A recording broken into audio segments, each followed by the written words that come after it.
Hey everybody, this is Jeff Stanek here with Figured Out Baseball. Really excited to have Addison Rouse here on the podcast this morning. Addison Rouse is the head coach at Salem University, a Division II school in Salem, West Virginia. He's also a contributor to the website. He's got quite a few videos on the site. I got to spend some time with him. I was on campus with him when we shot, so got to know him a little bit, and we had a chance to talk a bit. So he's a great person, a really good coach. He's a guy that's done some real good things. Excited to have him on the podcast today. Let me give you a little bit of background on Coach Rouse before we jump into questions with him. He's about to enter his fourth season as the head coach at Salem. Going back to his playing days, he spent 2 seasons playing at Ohio Valley University, a Division II school in Vienna, West Virginia. He helped the team win the conference and advance to the NCAA regionals in 2006.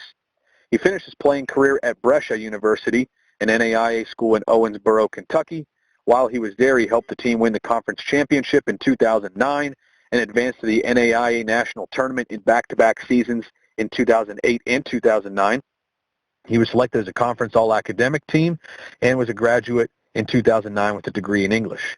After that, he spent 1 season in 2010 as the volunteer at Brescia before moving on to Henderson State as a graduate assistant. Henderson State is a Division II school in Arkadelphia, Arkansas. While at Henderson State, he got his master's degree in 2012. In 2013, he spent 1 season as the recruiting coordinator back at Brescia before being hired as the head coach at Eastern Nazarene College, which is a Division III school in Quincy, Massachusetts, right around Boston. He was at Eastern Nazarene from 2014 through 2016. His 2016 team had 2 players selected to the all-conference team, had another player named the Conference Senior Scholar Athlete of the Year that year. Then in 2017, he was hired at Salem University to be the head coach, where he still is right now. His 2018 team finished 19-16 overall. It was the best win percentage at Salem since they went Division II. Also in 2018, Coach Rouse was named the Independent College Athletic Association Coach of the Year. He had 3 players named to the All-ICAA team that year, also had the Conference Rookie of the Year. Then in 2019, this past season, the team won 26 games. That was tying the single-season record at Salem, a record that was set in 1999. They were ranked, listen to this, they were ranked in the NCAA Division II in the top 25 in home runs, and on-base percentage, and were also ranked in the Division II top 10, all Division II schools in the country in stolen bases, walks, and hit by pitches. They had 5 players voted to the all-conference team last year, 1 player named to the all-region team, and they actually also finished with a 3.34 GPA, which is always impressive to see that their success on the field and off. Coach Rouse, really appreciate you spending some time with us today. Jeff, I'm humbled to be here, and I greatly appreciate this opportunity to get on a call with you and to share some things and answer your question. Yeah, man, looking forward to picking your brain. We got into some stuff right before we started recording this that I would like to get back to, but I typically like to start with something from the bio that kind of stands out. And the first thing was just how quickly you got into a head coaching role.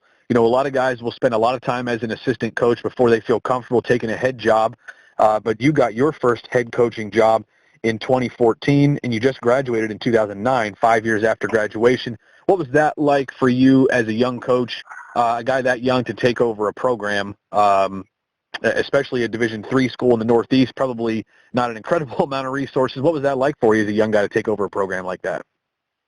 No, you were dropping all those bio nuggets, and I'm grateful for this journey, and it's been incredible. I couldn't ask to script it any better, and I was an import to New England. Those people up there, you know how it is. Those New Englanders, I have a lot of great friends there and a lot of great relationships. And those people up there, they're very loyal to their people. But I was at a situation where I was a GA in Arkansas. So my boss that hired me is the head baseball coach at Arkansas Monticello. They're actually about to open up down in Minute Maid Park this weekend. And he hired me. I was in his basement. And he called me about a week after I arrived in Arkadelphia and says, I'm heading to Monticello. You got to find a place to live, and they promoted the head assistant, Coach Cody Hooten, is still there and led the Reddies to a World Series bid and has been extremely successful. He got promoted, so it was me and him in the office, and here I am, 22 years old, all of a sudden he says, here's recruiting, here's fundraising, here's scouting reports, here's, compliance, go, here's the hitters, here's the outfielders, go figure it out. And, I'm 22 at a really high level and eyes wide open, probably, failing. He could probably tell you the stories of me failing, but, it threw me to the fire. It prepared me. It kind of groomed me, as you speak. It hardened me a little bit. I just learned a lot, and I grew. And I went back to Brescia, and I got a lot of autonomy with Coach Biddle there at Brescia that year. We had a lot of success that season, and I felt like I was ready. I had my master's, and I had been thrown to the fire early in my career, and I was prepared. And if there was a head job open in America, I applied for it. And, put my resume out, my cover letter, and felt like I had enough credentials to get an opportunity. And the job at Eastern Nazarene opened up, and I can share a little bit of that story. And I flew from I was coaching in Canada in the summer, and I flew from Calgary to Chicago to Philly to Boston, landed at 11 p.m. one night, interviewed the next day, and was offered the job by 5 p.m. And then the rest is history. And I immediately had that chance, and I'm obviously a lot more wiser now than I was there, but it was definitely extremely humbling to be a head guy so early in my career, and grateful for the athletic directors and the administration for taking a chance on a young coach full of a lot of energy that had a lot to learn. Certainly. What kind of budget did you have up there just to do much? Recruiting, hiring assistant coaches, kind of managing all that stuff as a young coach. How much did what kind of resources did you have as far as the school kind of helping you out to get you started? Oh gosh, it's Eastern Naz is a special place, and it's an incredible place to work, and it was a great opportunity for me. But if I'm being transparent, at the small school level, you don't have a lot. I mean, our budget for the year was $5,000, and we had to fundraise for everything. I mean, uniforms and baseballs and bats and any equipment, and we had to charge some at some points in time. I'd ask the guys to, hey, find a way to take care of this, because we wanted to take care of them and give them a first class experience. And we used the city park, and that was pretty stingy on us using it. And we had a field on campus that it was we took care of it. The grounds guy was an alum, and he was a great resource, but it was on a swamp. It was in a swamp. It was on marshland. So if it rained, we were stuck for 4 days. I mean, I remember one time it snowed and the field froze and it de-thawed, and we didn't get we were not outside. It was 7 straight days of being inside because of the field was so wet. And we had a cage inside by my office, one cage, no machine, raggedy L string, and our turf, the mat that we laid down was old wrestling mat. That was our the surface. It would slide every time the guys would hit. It would slide, and their feet would go everywhere. And balance was an issue. And assistant wise, I had a part-time assistant that would only be able to make it to practice, and that was not every day. So I was the pitching coach, the hitting coach, the catching coach, the infield coach, the outfield coach. I did did everything else in the office, and also taught full time. So, and then I was an advisor and site supervisor and all the other different hats you had to wear at the small school Division III level. So, I had to grow up pretty fast. I'm 26 years old, thinking I got it all figured out, and I got to, and maybe I thought I had a good idea, but with those resources and the lack of assistance and help, it was a nonstop 24/7 deal. And to be honest with you, I loved every bit of it, and it taught me a lot. That's what I was going to say. You probably worked, 22, 23 hours a day, and found a little time to catch a nap here and there. But pretty amazing what goes on at the lower levels, and that's kind of why I wanted to ask that.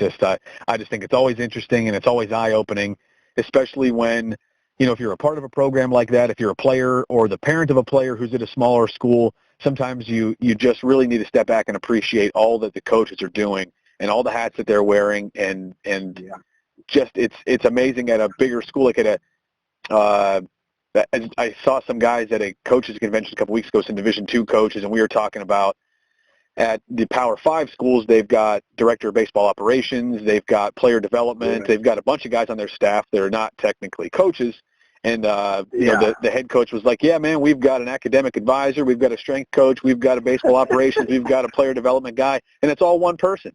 But that's really how it is. I mean, at the lower level, it's like one guy does 6, 7, 8 jobs. Pretty amazing. No, to teach on top of that. It really is. And I have a great deal of respect. I mean, and in New England, you're dealing with the elements. You know what I mean? I wore a hoodie every day on the baseball field for 3 straight years. And those.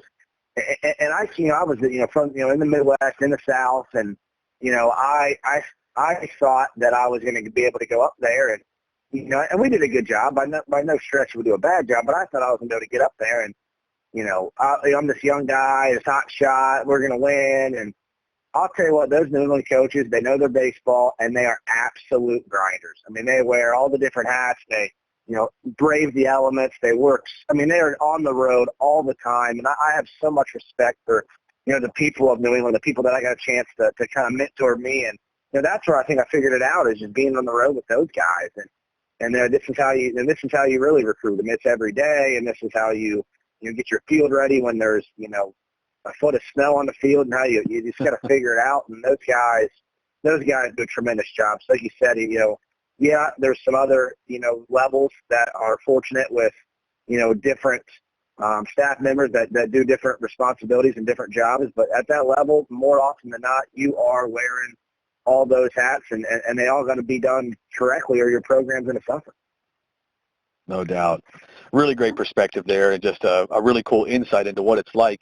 So then you spend 3 years at Eastern Nazarene, and then you get hired at Salem University. And I know that you've told me a little bit about this in the past, just from other conversations we've had. But why don't you tell everybody, give us an idea of the state of the program that you took over at Salem when you first arrived. Yeah, so I got the job. Actually, to break it down, I got the job, late in the year. So it was in July, and I had, I felt like it was time for me to maybe explore some other avenues when I was in New England, and I had interviewed for some other opportunities, and it didn't get the job. And I was set to go back. We had a pretty good team, and had some transfers coming in, and I felt really good about year 4. And my mentor, Coach Chad Porter at Ohio Valley, called me, Jeff, and he goes, "Hey, would you be interested in the Salem job?" And I said, I don't know, Coach, you used to pitch me against them, bud. I'm an outfielder. And they're pretty bad. And we beat them up, and they were kind of the joke of the Wibbiac. And there's been some good coaches here, in the past, but it just never had really taken off. And as you saw, since the 90s, it had really struggled. And they hadn't been able to get it going, and I wasn't that interested in it. But he's my mentor, and I told him that I would listen to a conversation with the administration at Salem, and he kind of was the one that spearheaded it and got me connected. And they started telling me all the things they could do for our program and how they wanted to see it change and transform. They wanted to invest in it, and by the time it was all said and done, the only thing holding me back was the city. And was Boston versus West Virginia, and I promised myself that I would, that I was not going to allow a city to determine my path in my career. That no matter where God took me, whether it was Alaska, Maine, or West Virginia, I was going to go if it was the best opportunity for me and then now my family. So I packed up and headed to West Virginia, and I showed up, Jeff, and we had 16 baseball players. Not 17 out of 18. We had 16 kids to play a Division II schedule with 3 regional teams on it. And that was, and I remember I brought my assistant in, and we went, I remember he didn't know everything we had going on, and I took him out to B-dubs one night and said, "Okay, buddy, we got 16 kids, and this is what we're getting into." And by the way, we're independent now. We're not, affiliated with the GMAC anymore. So, we got to, win a bunch of regional games to get a bid, and, our back's against the wall, man. And this is what the hand we've been dealt. We have 2 choices. Either we try to get out really quick, or we rolled the sleeves up and work. And in that moment, it was time to roll the sleeves up and work and build this thing brick by brick from the ground up. And that's what we've done. It's incredible. Really the kind of the grinder mindset to go into it. So what exactly does it mean to be independent? How did that come about? Are you guys still independent at this point, or are you back in a conference? What does that mean to be a college independent? Yeah, so we still are. I mean, we're affiliated with that ECAC, which is a regional type directory, which that's where we kind of get those accolades which is great. It's great for the kids. It's great for the program. But there's no bid there with that. There's no large bid or anything like that. The region that we're in is the Atlantic region, which, as you know, is ran through the PSAC, and then the Mountain East here in West Virginia. So our path to the regional as independent is to win a lot of baseball games and then win regional games. I mean, I got it outlined for me at the convention last year. They passed it out. This is the criteria: win your region games, and then beat good teams. And we feel like, our first 3 years, and I'm just going to be very transparent, I scheduled and I dictated it in a way that we would build this program. You can't attract recruits. You can't build a program when you're getting your butt kicked in and someone's buying your hotel room. It's not going to work. People don't want to come to a place that starts the season 1-10, but you beat, a top 25 team one time, great, but we're 1-10 and our batting average is 200 and our ERA is 8. That doesn't attract people. That doesn't play. Our kids, we think we got a good ball club and we come back in March and we're 1-10 and we have no confidence. So my goal was to build it, schedule in a way that was competitive, and I thought that we could win some games and compete and challenge ourselves a little bit along the way. And then now that we've entered year 4, our goal is to play the PSAC schools, play the better Mountain East schools, and try to do what we can to build a resume that would be attractive enough to receive an at-large bid. And it's not out of the ordinary. When I played at Ohio Valley, Pitt Johnstown was an independent before they joined the PSAC or the WYSIAC at the time, and they got a bid, and they had a great year, 30 wins, play a lot of good teams. So if you win your games in the region and you take care of your business, you can give yourself an opportunity to get a bid. So that's what we're trying to do here now. The PSAC, for anybody that's not from the area, it's the Pennsylvania State Athletic Association, something along those lines. But the Division II schools in Pennsylvania are surprisingly, really good. Sometimes just in college baseball in general, you don't think of the Northern Conference as being that good, but it's different outside of Division I. The Division II schools in Pennsylvania are really excellent, and they've got teams that are ranked in the top 25 and competing for national championships most every year, and that's who you're competing with in your region to get past, as well as the schools in West Virginia. Yes. So when do you guys actually start? Just kind of, again, to give people perspective, when do you start games? When does your season actually begin there? So we start next week. We're literally a week away from departure. Next Thursday we're out and we're heading to North Carolina to open our season, and we spend the month of February south. We're going to be in North Carolina a couple times. We're going to be in Southern Kentucky as well as Tennessee. A lot of teams around our region do that to open the year. And this weekend actually is the Division II kickoff, and I decided to wait a week to give us an extra week to prepare. Jeff, we've had a lot of success, but if you look, I don't start off too hot. My team, our teams, we haven't started off too hot at the beginning of the year. I always want to open that first weekend because I'm a kid in a candy store. I love coming to work every day. I love playing baseball and competing, and I'm like, oh, first day we're going. For opening day we're in it. And I decided to pump the brakes a little bit and give our team a chance for another 5 to 6 days of preparation, which I think is going to pay dividends. And hopefully we can start off a little better than we have the last 3 years. And but then from a general standpoint, Division II kicks off tomorrow, January 31st. So that's exciting. It's incredible how early it opens, and even to open in February, the first weekend in February is nuts. And there's so much preparation that needs to go into that to be prepared. How do you get your players ready? What are you sending them home with for Christmas break? Because obviously these guys have to be doing a lot at home, before they come back. They're probably only on campus for less than a month before you guys open up. So what's that like as a head coach? Yeah. What are you doing with these guys to get them prepared for opening day?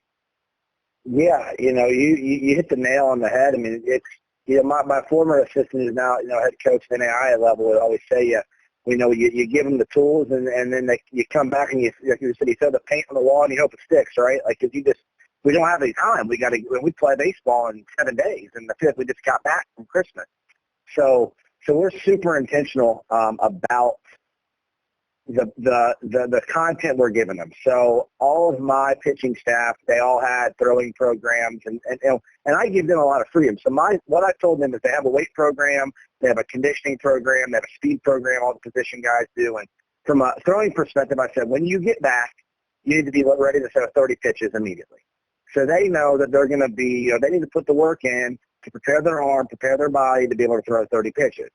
And then from a position standpoint, our new assistant, we just hired a guy by the name of JP Heenan, has been a rock star, and he created individual plans for all of those hitters. So, he said, this is where we've seen some flaws throughout the fall in your swing. Here is a big packet with drills, video, tools, all kinds. Here's your hitting plan. And then we just hope that our guys and our culture is strong enough that they're going to go home, find the facility, find a place to hit, and then come back ready to jump right into it, because, that's the expectation here, is that they're going to come back ready to go. And then what I do intentionally is I sat down with Coach Heenan over Christmas, and I created a checklist, and it had probably 30 things, Jeff, that we needed to cover before opening day. And every day I look at it and go through and go, okay, we need to cover this, this, and this. Some things need to cover 5 or 6 times. Other things we need to cover once or twice. And I feel like, we're doing all we can to make sure intentionally we're prepared for opening day. And you've got to do a lot of this work inside, I'm sure, with the weather. You are in West Virginia. You're kind of in the northern part of the South, but probably technically the South. How do you approach that with your guys as far as not having excuses? You're about to go down south where they've probably been outside a lot more than you have. How do you approach that with your guys? What's the conversation like with your players about having to prepare inside and having to sort of just be a little bit creative in how you're preparing and realizing that when you go play for the first time, it's going to be one of the first times you've been outside since the fall? Yeah, it's adapt and improvise, and Jeff, we've been fortunate, with our turf that you got a chance to come check out. We have been so blessed by some pretty good spring weather, and we have been outside a lot, and this is as good as I've ever felt heading into a spring with our preparation, because we've been outside, probably 12 times already, which is crazy. But with that being said, we've also had 2 inside practices. We've had a day where we couldn't do anything because of the cold, and we had no place to go. So we had a, chalk talk team meeting day, and, I had my pitchers in the pool, and we had hitters meetings. And so, it's just a matter of adapting and like you said, not making excuses. And to me, that starts from the minute you get here on campus is having, that mentality, having that mindset as an organization that whether we're outside in January or we're in an indoor cage barn setting or we have an indoor facility here locally that we're able to use, it's going to change, and it may change every day. And your job is to show up ready to work, whether it's an hour or 2 hours or 3 hours, whether we're in a meeting setting or whether we're having a full practice or a cage setting. It's your job to come ready, come prepared, and we're going to give you all the tools and all the resources and do everything that we possibly can to get you prepared, but you got to have a great attitude because it's contagious. We talk about body language, we talk about energy, we talk about making, elite behaviors, and those things affect your preparation when it's bad and when you got a group that's making excuses and, isn't wanting to put in the work and that kind of thing. So like you said, we may be behind in previous years because we go play these organizations that have been outside since they got back. But, right now we are very fortunate. We've been outside, and I think, as good as any year ever that I've been doing this, I think we are ready to go, and I hope it portrays itself that first weekend. Just this is becoming a podcast of giving people a lot of perspective. What's your weather temperature cutoff? Like, if it's this temperature or above, we're going outside. Because I know that I've coached at some northern schools, and even as a high school coach in Pennsylvania, I told my players, I know what I told them. I just kind of want to see what you tell your players to prepare them mentally. Like, we're going to go outside when it's not very comfortable. So what do you tell your guys on that? What's your cutoff? It is a 32 to 35 plus. I'm going to pull that card. 35 degrees and above, we're outside. That's the deal. And I've gotten softer. So, and if Coach Porter ever listens to this at Ohio Valley, we would wear a hoodie when we stretch, and it was T-shirt and whatever Under Armour you could find. No beanies. Put your hat on. baseball pants and get out there. And so we do have, we wear baseball pants to practice every day. But I do allow hoodies and a beanie when we're doing some light work and more drill sessions. And then when we turn it up to inter squad, then, we prepare like we're playing a baseball game, and they got to wear what they would wear during a game. But I try to have some feel, because if I'm being honest, Jeff, I'm looking like an Eskimo. I got my park on, my beanie, my gloves. I got 3 Under Armours on. So I try to be lenient, because to me, I just want them to prepare and get ready, and being outside is the best way to do that. And, it's a mental toughness thing. I mean, if it's 35, we're out. I mean, that's what we do, and and I'll be honest with you, I speak for not only myself, but a lot of people in this business. That's very common. I mean, if it's 35 and above, and we have a baseball game to play in a month, everybody in America is going to be outside if they can do it. That's right, because you got to play. What I used to tell my guys is like, hey, if we would play on this day, then we're going to practice in it, and you're going to play in the mid to upper 30s sometimes. They're not going to cancel a game if it's sunny and 35 and there's no snow on the field. So you got to practice in that stuff too, even though it's maybe not a lot of fun. I thought it was interesting that you mentioned with your hitting coach that he sent guys home with kind of ideas of what they needed to do and some drills and things like that. And that's part of just really quick touching on the website. And you've got quite a few videos on the website. But I think that one of the things that Figured Out Baseball does is allow, for coaches to be able to do that and hopefully have some videos they can send to a hitter and say, like, hey, I think this is something you need to work on. Check out this video.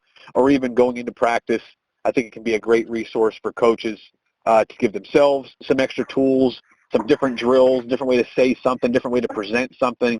And hopefully, Figured Out can provide that sort of resource for a guy that's not quite as qualified as say, your hitting coach would be. No, I think what you're doing is tremendous, Jeff. I mean, I think we should have it. The content is where we're at in development right now, and being able to, like you said, look at videos and learn. I mean, I went on there, Jeff, after I put my videos on there. I watched 4 or 5 videos, and I took notes. I mean, I got stuff from them. So, being able to humble yourself and learn from all these different resources is just going to better, your program. No doubt. We have some new video, a lot of new videos coming on the website, but I talked to a guy that just submitted his first videos in the past week. He's got some catching videos, and I was talking to him yesterday, and I said, hey, I was a catcher's coach in college, at a couple of my stops, and I said, you presented some things in a way that I've never heard it presented before, and it made me think about it differently, and I thought it was really cool. I thought it was great, and there's just always so much to learn if you're willing to keep keep an open mind about it. So going into the season, we talked about your preparation, talked about what you're doing with your guys. You're starting in a week. You told me right before we jumped on, right before we hit record, that you feel like you have a really good team this year, and your job is to kind of, as the head coach, is not to screw it up, kind of get out of the way and let the guys play a little bit. Just curious to hear a little more about that. When you go into the season as the head coach, and this is you're now in your 7th year as a head coach, how much have you matured over time to where you are able to just sort of stay out of the way and let the guys play and not overcoach it, not try to, I guess, manipulate the game too much as a head coach and sort of let your players just do their thing?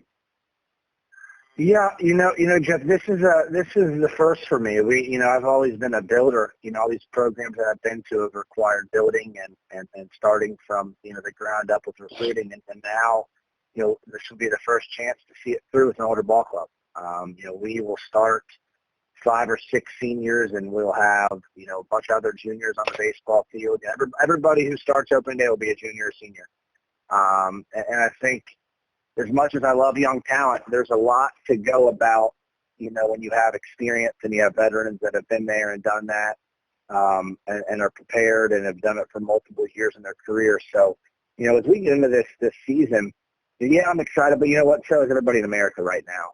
Everybody, if you sit down with any coach in the business right now, I would be really shocked if someone said they weren't anxious or excited about their ball club. So, I'm excited. I'm very anxious to kick off this year, but my thing is in the past, and, I love managing a team. I love managing a game, and, I love our style, as you hinted on earlier, all the success we've had with the statistical categories. It's a pretty fun brand of baseball, but right now with our guys, I just want to manage them well. I want to be a great leader for them. I want to keep our chemistry, our culture where it needs to be, and I want to lead them well, and I want to let them play. And and kind of be that manager that guides them, from a leadership perspective, from a motivational perspective, demands a lot, expects a lot out of them. But when it comes down to the nitty gritty, I believe these guys have earned the right to play.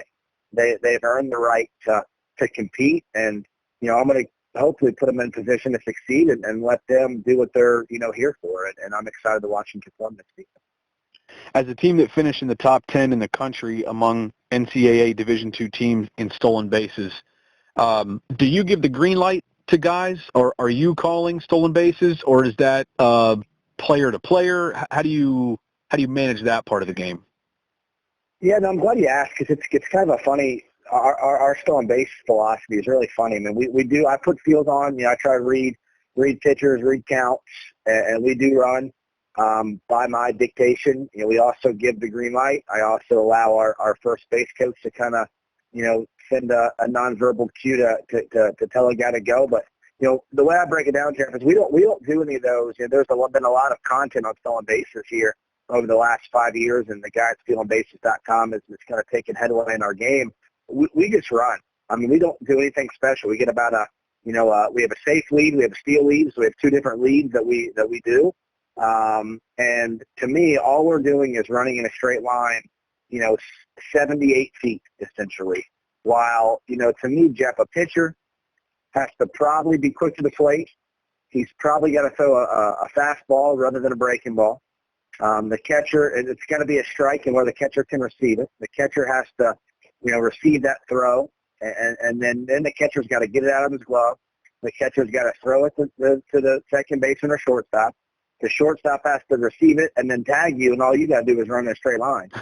So there's about 7 or 8 things that if they go wrong, you're safe. And all we got to do is run. So it's a mentality here. I mean, it's a mentality. It's an expectation.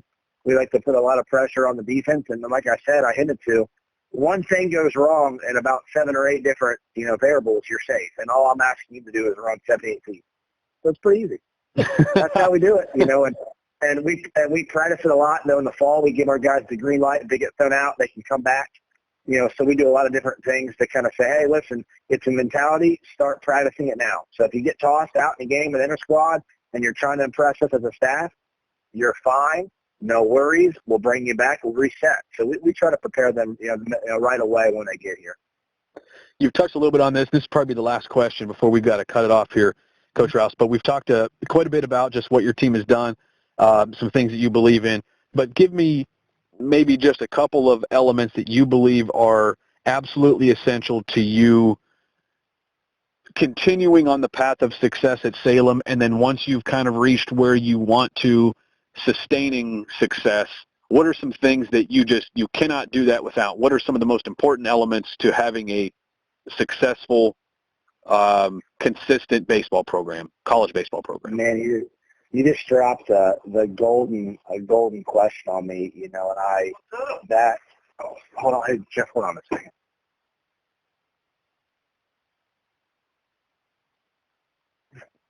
Hey, you can put this on the podcast. Our recruits came back, so I had to put you on mute.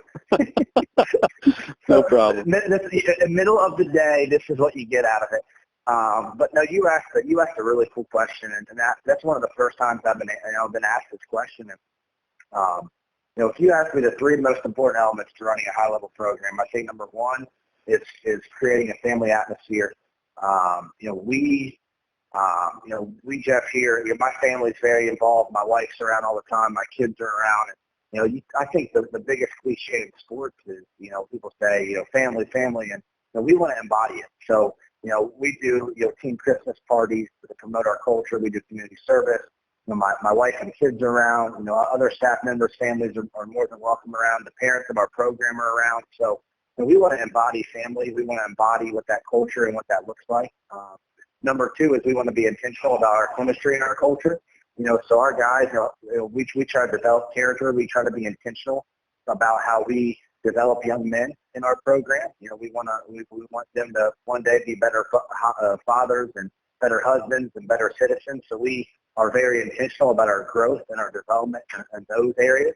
And then number 3 would be sticking, to our values. And our core beliefs, and that would be with that hard work and the grind in it, and we want to embrace, we want to embrace development. I think right now is whether it's number 1 through 40 on our roster, we're going to do all that we possibly can to develop players and get them prepared to make an impact in our program, and then maybe, even play professionally. But I think that's intentional.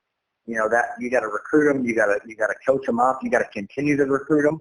Even when they're here, you got to love on them, and you got to continue to work. If they have a flaw, you got to be intentional about the way that you're developing it and the way that you're preparing them. And I think when you create a family atmosphere, when you hold, when you do that, when you create, an elite culture, and then you invest in their growth as a player, I think that you're going to be able to create a high-level program that's going to be able to compete at a really high level and build young men.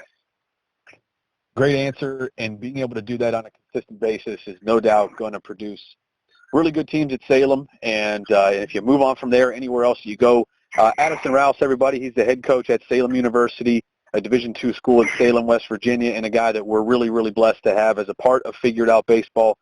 He's got quite a few videos on the website and more coming at figuredoutbaseball.com. It's a free resource for anybody that's listening to this, with hundreds of videos from college and pro coaches.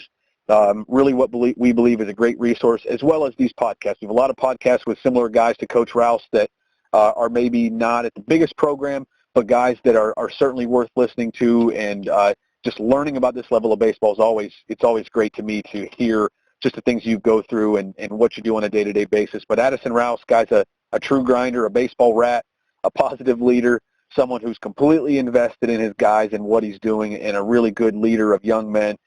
You can see more from him at figureitoutbaseball.com. Coach Rouse, sincerely appreciate your time here with us this morning. Awesome. Thanks, Jeff. And just a little plug. I'm a huge supporter of the website and what you guys are doing, and I hope that you can continue to make headways in the game of baseball, because you're doing an awesome thing for our sport and everybody involved.